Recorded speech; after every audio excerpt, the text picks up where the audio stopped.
अस्सलाम वालेकुम स्टूडेंट्स।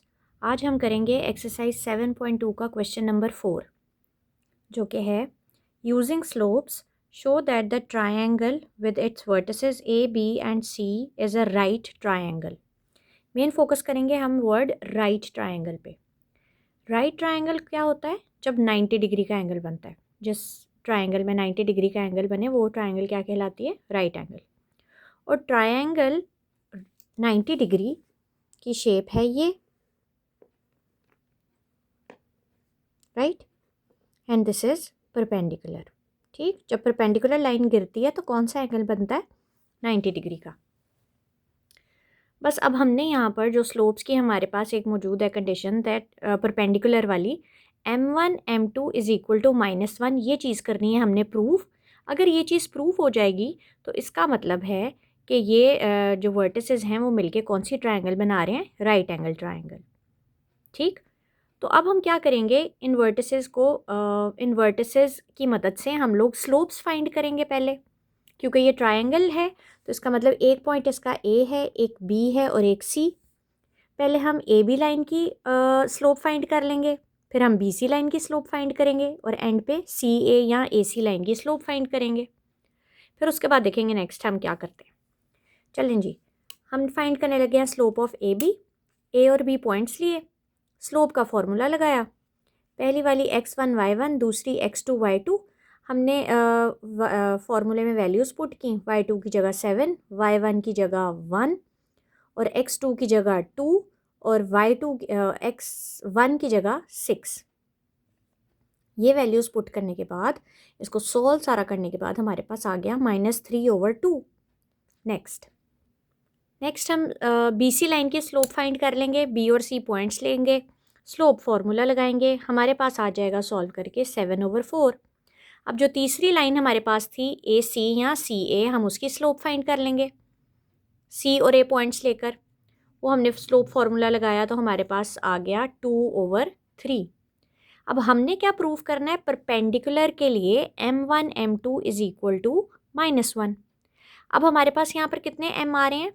3, चूँकि लाइंस थी, ट्रायंगल की 3 साइड्स होती हैं तो 3 m's आएंगे, यानी कि 3 स्लोप हमने फाइंड किए। अब हम चेक करते हैं उन तीनों स्लोप्स में से कोई सी ऐसी 2 स्लोप्स हैं जिनको मल्टीप्लाई करने से हमारे पास -1 आ जाए। तो ये देखें, हमने जब चेक किया तो हमारे पास m1 स्लोप आई थी -3/2 और m3 स्लोप आई है 2/3। इन दोनों को मल्टीप्लाई करने से, जब हमने इनको मल्टीप्लाई साइन के साथ लिखा, 3 3 से कैंसिल, 2 2 से कैंसिल, पीछे हमारे पास बच गया -1। इसका मतलब A B and C A are perpendicular. ठीक, क्योंकि इन दोनों के स्लोप्स को मल्टीप्लाई करने से -1 आए। So the points A B and C are vertices of a right triangle. ये हो गया आपके पास प्रूव्ड। क्वेश्चन नंबर 5 है हमारे पास, 2 pairs of points are given, find whether they are parallel या परपेंडिकुलर या फिर दोनों ही नहीं, नन। पेयर ऑफ पॉइंट्स दिए हैं, यानी कि ये 2 पॉइंट्स दिए हैं और ये 2 पॉइंट्स दिए हैं। ठीक, हमने इन 2 पॉइंट्स की हेल्प से फाइंड करनी है एक स्लोप, फिर इन दोनों पॉइंट्स की भी हेल्प से फाइंड करनी है दूसरी स्लोप। ठीक, ये ए बी हो गए, इनको कह लें आप सी डी। हमने पहले फाइंड कर ली स्लोप ऑफ ए बी, जो कि हमारे पास फाइंड करने के बाद आ गई 6। ठीक, इसी तरह हमने सी डी की भी स्लोप फाइंड कर ली, उसको m2 कह दिया। जब सारी वैल्यूज़ पुट की x1 y1 y2 x2 y2 की, तो हमारे पास फाइनली मल्टीप्लाई सॉल्व करने से आ गया -1/12। अब हमने पैरेलल के लिए कंडीशन चेक करनी है कि जी m1 और m2 सेम आए हैं, लेकिन दोनों की वैल्यू सेम नहीं आई। इसका मतलब कि ये पैरेलल तो नहीं होंगे। ठीक, हाँ जी, क्या लिखा है जी? Now we will check whether these points are parallel, perpendicular और नन ऑफ दीज। पहले जी परपेंडिकुलर के लिए हम चेक कर रहे हैं, हम उसके लिए उसका फॉर्मूला लगाएंगे। m1 m2 is equal to -1। ठीक, m1 की वैल्यू हमारे पास आई थी 6, वो लगाई। m2 की आई थी -1/12, वो लगाई। जब सॉल्व किया तो वो तो -1 के इक्वल नहीं आया। इसका मतलब दीज आर नॉट परपेंडिकुलर। ठीक, अब दूसरी कंडीशन पे चलते हैं जो कि है पैरेलल के लिए। पैरेलल के लिए कंडीशन क्या है हमारे पास? m1 is equal to m2, लेकिन m1 तो 6 है और m2 है -1/12, यानी कि ये दोनों बराबर नहीं है। So it is also not parallel. ना ही ये पॉइंट्स इनकी स्लोप्स पैरेलल हैं, ना ही इनकी स्लोप्स परपेंडिकुलर है, तो इसका मतलब क्या है? नन। ठीक। इसी तरह सेकंड पार्ट में भी उन्होंने 2 पेयर दिए हैं, एक ये पेयर, एक ये पेयर। हम लोगों ने इनको ए बी कह दिया, इनको सी डी कह दिया। सेम इसी तरह इनकी स्लोप्स फाइंड करेंगे m1 m2, और फिर चेक करेंगे कि whether they are parallel, perpendicular, और दोनों ही नहीं है। ठीक। स्लोप्स फाइंड करने के बाद एक हमारे पास आ गई -2/9 और दूसरी आ गई हमारे पास 2। ठीक। Now we will check whether these points are parallel, perpendicular और नन ऑफ दीज। पैरेलल के लिए हमने कंडीशन पहले अप्लाई की m1 = m2, लेकिन जब वैल्यूज़ पुट की तो वो तो दोनों सेम नहीं थी, तो that means they are not equal. फिर हम आगे परपेंडिकुलर के लिए, हमने उसके लिए अप्लाई किया फॉर्मूला m1 m2 = -1। अब वैल्यूज़ पुट करेंगे। m1 की है जी -2/9, m2 की है 2।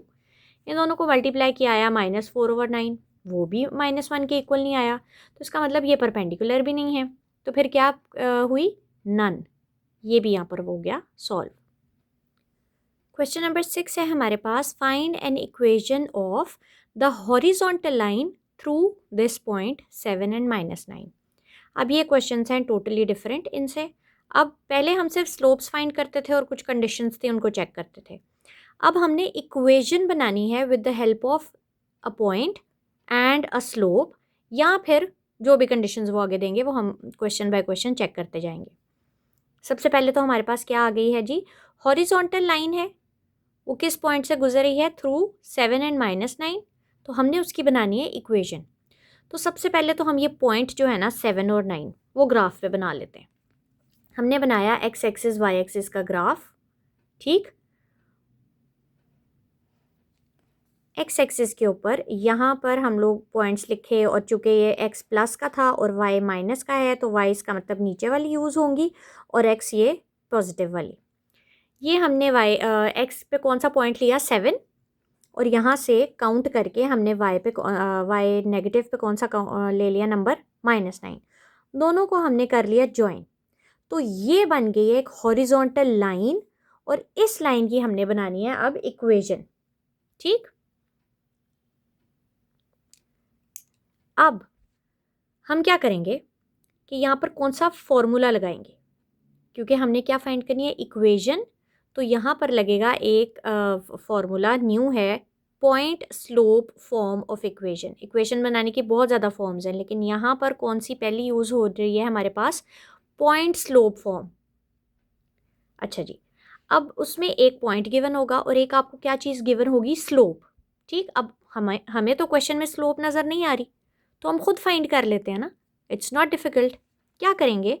स्लोप के लिए हमें क्या चाहिए? 2 फॉर्मूले होते हैं हमारे पास जो भी हमने प्रीवियस क्वेश्चंस में पढ़े थे। एक था y2 - y1/x2 - x1, और एक 7.2 के बिल्कुल स्टार्ट में हमने एक और भी पढ़ा था, that is m = tan alpha. ये आपके पास। ठीक। अब अल्फ़ा क्या है? क्योंकि कोई तो एंगल गिवन नहीं है, अल्फ़ा एंगल होता है ना, एंगल तो क्वेश्चन में गिवन नहीं है। फिर क्या करें? हमारे पास लेकिन एक और कंडीशन तो गिवन है, विच इज़ हॉरिजॉन्टल लाइन। वो कह रहे हैं ना, find the equation of horizontal line. Horizontal line क्या होती है? ये ऐसे, इस तरह की लाइन। ये है परपेंडिकुलर और ये है आपके पास हॉरिजॉन्टल लाइन। अब जी हॉरिजॉन्टल लाइन के ऊपर एंगल होता है 0। हॉरिजॉन्टल लाइन कोई एंगल नहीं बनाती, क्या होता है उसके ऊपर? एंगल 0। ठीक। तो हमने क्या ले लिया? अल्फ़ा ले लिया 0 डिग्री। ऊपर उनको कंडीशन बता दी भाई, क्योंकि ये हॉरिजॉन्टल लाइन है तो इसका अल्फ़ा क्या होगा? 0 डिग्री। अब अल्फ़ा 0 डिग्री है तो यहाँ पर पुट करें tan 0 डिग्री, और अब जब tan 0 लेंगे तो वो आपके पास ऑटोमेटिकली क्या आ जाएगा? m = 0। चाहे कैलकुलेटर से फाइंड कर लें, चाहे जो अगर आपने टेबल याद किया हुआ तो वहाँ से देख लें। ठीक। अब point slope form of equation इधर लगेगी। पॉइंट आपके पास ये गिवन है क्वेश्चन में, स्लोप आप लोगों ने फाइंड कर ली, m = 0। फॉर्मूला है जी y - y1 = m × x - x1। ये फॉर्मूला रट लें, याद कर लें, मुश्किल नहीं है बिल्कुल भी। पॉइंट स्लोप फॉर्म, जब आपको क्वेश्चन में एक पॉइंट गिवन हो और एक स्लोप गिवन हो, तो आप कौन सा फॉर्मूला लगाएंगे? y - y1 = m × x - x1। ये 1 1 क्यों यूज़ हुआ? क्योंकि एक ही पॉइंट था, तो ये x1 है, ये y1 है। ठीक, ये आपने लीजिए पुट कर लिया y, ये माइनस साइन, और y1 की अपनी वैल्यू क्या है, -9। फिर m की वैल्यू अभी हमने फाइंड की थी 0, ये आ गया x माइनस साइन, और x1 आपने क्या फाइंड किया, क्या आपके पास है गिवन 7, वो लगा दिया। अब 0 के साथ ये पूरी ब्रैकेट मल्टीप्लाई होकर उसने इसको क्या कर दिया 0, और ये y and minus minus plus and 9, तो आपके पास आ गया y प्लस 9। ये है इसका इक्वेशन बन गई पॉइंट स्लोप फॉर्म इसकी। नेक्स्ट इसका सेकंड पार्ट है जी, find the equation of vertical line through this point -5 and 3। पिछले क्वेश्चन में थी हॉरिजॉन्टल लाइन, दिस टाइम आपके पास क्या आ रही है, वर्टिकल लाइन। तो सबसे पहले तो हम ग्राफ पे ये पॉइंट सेट कर लेते हैं -5 और 3। -5 मतलब x है -5, हमने उधर जाकर नेगेटिव वाली जगह जाके ड्रॉ कर दिया, -5 पॉइंट लगाया। ये y है जी +3, तो यहाँ पर गए तो ये आ गया आपके पास 3। इन दोनों पॉइंट्स को हमने ज्वाइन कर लिया, तो ये हमारे पास क्या बन गई, परपेंडिकुलर लाइन। अब परपेंडिकुलर है तो एंगल कौन सा बनेगा, 90 डिग्री। सीधी लाइन के ऊपर 90 डिग्री एंगल होता है, तो इसका अल्फ़ा हमें मिल गया। ये आपके पास हम लोगों ने लगाया अल्फ़ा = 90 डिग्री। फिर फॉर्मूला m का स्लोप का क्या है जी, m = tan अल्फ़ा। tan लिख कर अल्फ़ा की जगह लगा दिया 90 डिग्री। tan 90 होता है आपके पास अनडिफाइंड यानी कि इन्फिनिटी, और हमें पता है इन्फिनिटी किसके इक्वल होती है, 1/0 के। तो ये आपके पास आ गया स्लोप, और ये है आपके पास पॉइंट, तो यहाँ पर भी क्या लगेगा, पॉइंट स्लोप फॉर्म। ये जी आ गया point slope form of equation y minus y1 = m × x minus x1। y1 आपके पास क्या था 3, वो लगा दिया। x1 आपके पास क्या था -5, वो लगा दिया। बाकी m आपके पास क्या था 1/0।